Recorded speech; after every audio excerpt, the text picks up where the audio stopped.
So today's episode comes from a question from one of our listeners, Riley. Riley, this was an awesome question. So thank you. And if you guys have any questions for me, especially when it comes to kind of life experience, I'm happy to answer them. Riley's question was, can you tell us what it's like to open a gym? And it's a very good question because I've been fortunate enough to open a gym and be a gym owner for 10 years now. And so I have a fair amount of experience with the highs, with the lows, with the COVID. So a lot of the things are ups and downs. Owning a gym is awesome. You get access to a gym whenever you want. You can shoot baskets whenever you want. It's basically every coach's dream to have their own space, understandably. So we're going to be talking about the pros and cons of this. So when owning your own gym, you have to go into it for the right reasons. Yes, we're here to impact lives. We're here to change lives and get clients, no matter if you're in strength and conditioning, fitness, or basketball. We're there to get them results. Number one, I'm not worried for people who are listening to this and are interested in opening their own gym, because more than likely you are already that. You are passionate about coaching and now you are looking to get your own space. But when I say get into it for the right reasons, you need to have a business mindset. You need to go into this gig getting ready to use this vehicle to support your family and give your family the life that they deserve, which is a comfortable background, being able to send them to college, being able to at least give them all the stuff that you had when you were growing up. I hope everybody's nodding, because there's nothing wrong with making money. There's nothing wrong with being financially successful so that we can use money to do what we like to do to help other people and to support our family. Okay, I'm going to be straight up with that. There's nothing wrong with making a lot of money in a ethical way. But you got to be going into it, guys, with a business mindset. Because the second that you go from coach to business owner, there's a lot of things that you may not have thought about, right? And this is me, and this is very much me. So, can you read a balance sheet? Do you know about rent? Do you know about government laws, taxes? Because there's more to just renting. Like, there's a lot of management fees. There's a lot of government tax. There's a lot that goes into that. Like, I hope you guys are writing this down, and it's going to differ wherever you are in the world. Marketing, sales, management, maintenance. These are just off the top of my head. I probably gave you 7 right there. And there's probably another 7 that I'm not thinking of. But are you ready to do all this? Completely not coach related. So hopefully I've scared a good amount of you guys who are so passionate of being the best coach that you can possibly be that you're like, oh, I'm out. Good for you. Good for you for admitting that. Okay? Because you just saved yourself a bunch of trouble and a bunch of time, okay, by admitting that that was not for you. But we're going to keep going. For those of you who sound like, yeah, this is for me, you're going to learn a hell of a lot.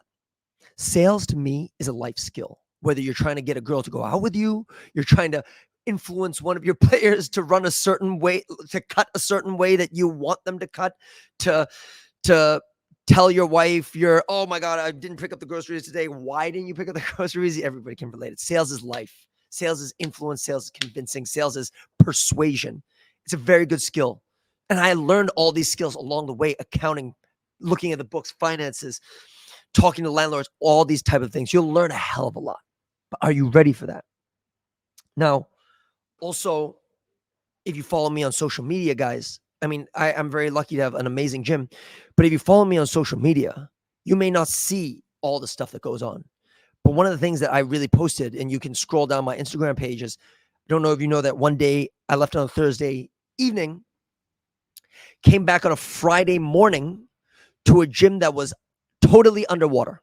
Go ahead, look back at my Instagram feed, totally underwater. Are you ready to come and be closed for a week at least because you're shoveling water out of your gym? Think about it for a sec. Totally not basketball related, and money is being drained out of your account. Are you ready to go through a COVID-like situation?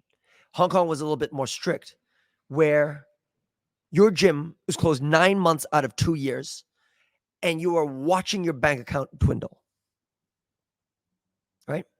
Are you ready for that? Are you ready for the power to go out and all of a sudden you're fully booked and now you have to cancel everything and now you have a million complaints? Are you ready to deal with that? That's on you, right? So these are the things that you really have to think about whenever considering opening up a gym. Next, management. This is the hardest part, and I continue to learn this on a daily basis. Having crucial conversations with people. That means that you have a certain standard. It could be your clients or your employees are not meeting that certain standard. How do you sit down with them, make yourself very clear that this is not acceptable, but not also scream your head off at them, because that's most likely won't be well received. It's uncomfortable. It's not something that humans want to do it. Like, we're not looking for confrontation for the most part, right? Like, it's, and you're in the back of my mind, you're thinking like, wow, what is this? What is he going to think? Am I going to ruin his kind of mood for the rest of the day? And I know he has 4 other clients and now he's not going to train them. You, like, all these thoughts go on in your head as a business owner. And now times that by 7, 8 coaches, 1 person accounting, 1 person marketing. Like, are you ready to do all of that stuff? Now, I can hear a lot of maybe current business owners listening to this and being like, well, Will, why don't you just deal with the training side and we'll find someone else to deal with the business side, which is what I did twice. And that was great. There was definitely upside to that. But when you're getting someone who is primarily business minded, they're looking at numbers. And the thing about coaches is you're primarily an artist and you're passionate about your work and quality and developing really, really high level people are getting great results. And most likely it's very hard to blend the two. You can, but you need to find a model that works for you. It's very hard to blend the two.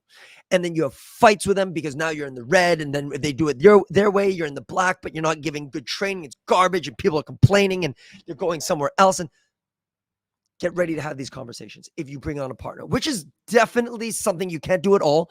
Definitely something that is worth thinking about. Then understanding the essence of a gym training. There are a few elements, I'm sure there are more, that are imperative when it comes to owning a gym. Number 1 is time. We only have so many hours in the day. For the most part, gyms make money, especially ours, makes money off training people. So every hour that a coach is training, you're making money. Is energy, something that's also very finite. Those of you who are coaches know that we only have so much energy, right? We only have so much energy. After that, you can push through, but your quality of work's going to suck, right? We all know that. So if you say you're 24/7, whatever, that's BS. And we all know, we all get tired. We all want to relax. We just all need to recharge, right? So time, energy, money is obviously self-explanatory because every hour that you're not working, you're losing money. Here's the biggest one: space. If you want to open up a basketball gym, it's a space-consuming sport. It's a space-consuming sport, meaning that it's not easy to fit many, many people in and do high ticket and have everybody satisfied. Okay. And if you go the group route, that's fine. You're going to have different problems, which is something like this. You have a group class. Even if you separate into beginner, intermediate, advanced, whatever, this beginner is going to think he's advanced. This intermediate is going to think he's advanced, and so on and so forth. You get it. So then you have a 6 o'clock class. Bunch of people show up.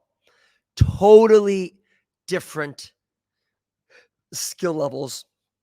We like to play a little competition. I don't see how you can do skill work with no competition. And then now the guy who's dunking the ball feels like this is the easiest session ever because this guy can't do a layup. The guy who can't do a layup is now insecure because he can't do a layup and everybody's shooting NBA threes. You get the point. And then you get, if that's kids, you get complained from their parents, and just be ready for that kind of stuff. Okay. Just be ready for that kind of stuff. So being able to manage, being able to understand the essence of opening a gym, super, super important.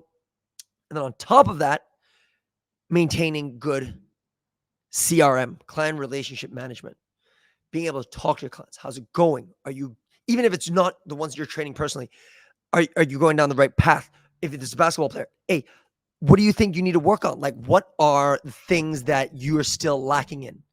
Oh, you're now playing 10 minutes rather than 5 minutes. Maybe you're starting rather than sitting. Like, congratulations, knowing all this stuff.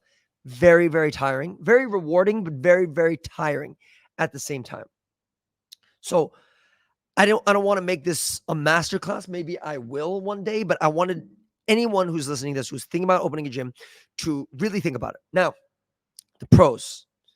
Being an entrepreneur was better than any school. I don't believe, even if I went to Harvard Business School, I don't believe it would have taught me what I've learned today. Okay. Very, very, very big, steep learning curve. And I have gotten really good at fields that I never thought I was ever capable of doing. I'm very, very, not only am I a better coach, but I am very well-rounded when it comes to marketing, sales, all that kind of stuff. I'm good, and it's because I threw myself into the fire. So growth, I would definitely do it if you want to grow, definitely. If you want a space to call your own, people's respect for you goes up significantly if you own a gym, right? It does. But then you have to weigh that out with everything that I mentioned in the beginning, right? All that capital you're about to throw in, all that sweat equity, all that money that you're about to put in. Is it worth it? Do you have the business model that is worth it? Are you in a location that works? Are you in a location like Hong Kong, New York City, London? Or are you in like the suburbs somewhere in Massachusetts or somewhere in outside of Melbourne, something like that? Like, know all these things and weigh it out and think about whether this is something that you really want to do. Again, one more time, I will close out like this. If you're a coach that only wants to coach and loves coaching so much that you just want to become the best coach that you can be, and you feel like having a gym is cool, don't do it. Again, go into it for the right reasons. Go into it with the right mindset. Hope you guys got something out of this.